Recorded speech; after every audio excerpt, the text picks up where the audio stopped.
Subscribe பட்டனை அமுக்குங்க, bell பட்டனை அமுக்குங்க. வாழ்க வளமுடன். இப்படிக்கு பாட்டி வைத்தியம்.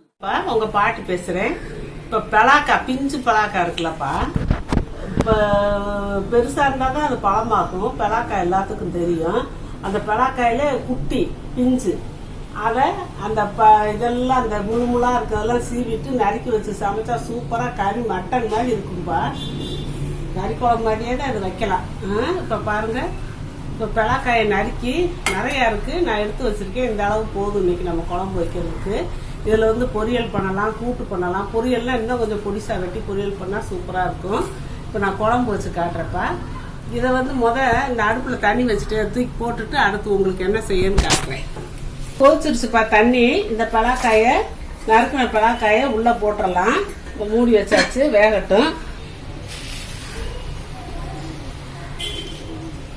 இது மாங்காய்ப்பா, கொஞ்சம் மாங்காயை தோலெல்லாம் சீவிட்டு நறுக்கி வச்சிருக்கேன்.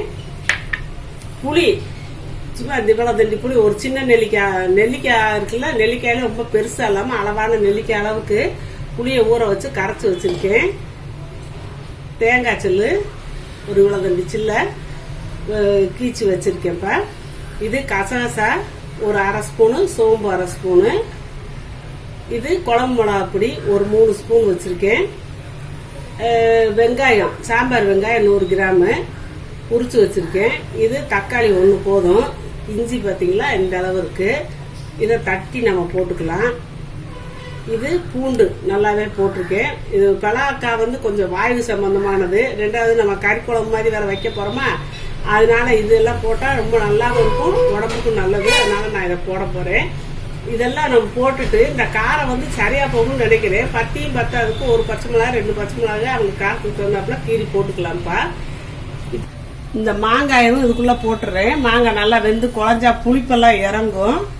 எண்ணெய் ஊத்திப்பா அந்த வெங்காயத்தை நம்ம வதக்கலாம்.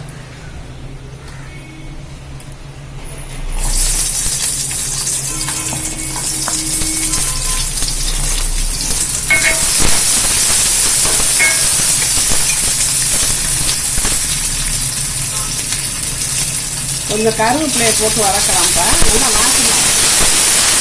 நல்லா வாசனை சாவையும் சோம்பையும் போட்டு அதையும் 2 கிண்டி கிண்டிக்கலாம். ரொம்பவும் வதங்க வேணாம்ப்பா, இந்த அளவுக்கு வதங்கினா போதும். அடுப்பு ஆஃப் பண்ணிடுறேன். ஆற வச்சுட்டு நம்ம அரைக்கணும்ப்பா. தக்காளி நறுக்கி வச்சிருக்கேப்பா, அதையும் போட்டுடலாம். அது பாட்டில் வேகட்டும்.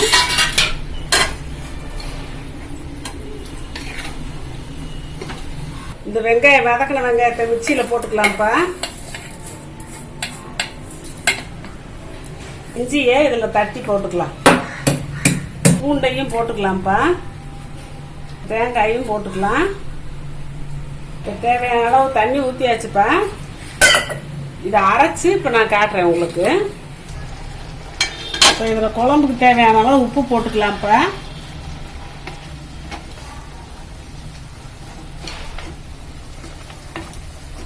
இப்போ பலாக்காய் வெந்துருச்சுப்பா. இந்த கரைச்சி வச்ச புளியில இந்த பொடியை போட்டு கரைச்சி ஊற்றிடுவோம்.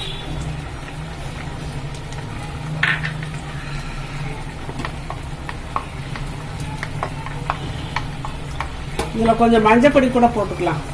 கொஞ்சம் மஞ்சப்பொடியும் போட்டுக்கலாம்ப்பா.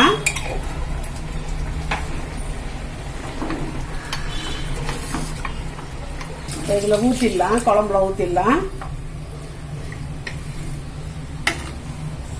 இப்போ குழம்பு நல்லா கொதிச்சிருச்சுப்பா. இந்த வெங்காயம் தேங்காய் அரைச்சதை நம்ம ஊற்றிக்கலாம்.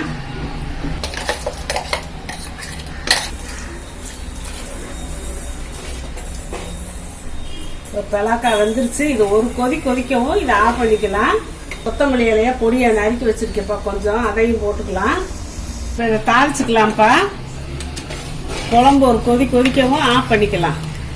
இது சோம்பு அரை ஸ்பூனு, பொடி கறி மசாலா பொடி, பிரியாணி பொடி அரை ஸ்பூனு.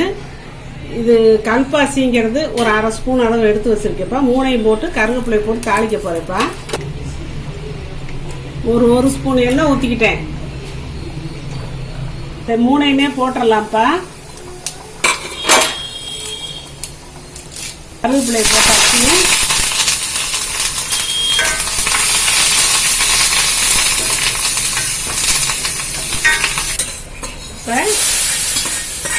தாளிச்சு ஊற்றியாச்சுப்பா. இந்த அடுப்பையும் நம்ம அமுக்கிடலாம், குழம்பு அடுப்பையும் அமுக்கிடலாம்.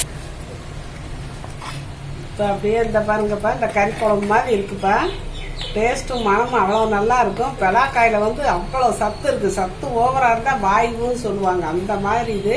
அதுக்கு தான் நம்ம அந்த பூண்டு இஞ்சி எல்லாம் போட்டு நம்ம சமைக்கிறது. பலா பிஞ்சு வந்து மார்க்கெட்டில் கடைகளில் கூட விற்கும்ப்பா.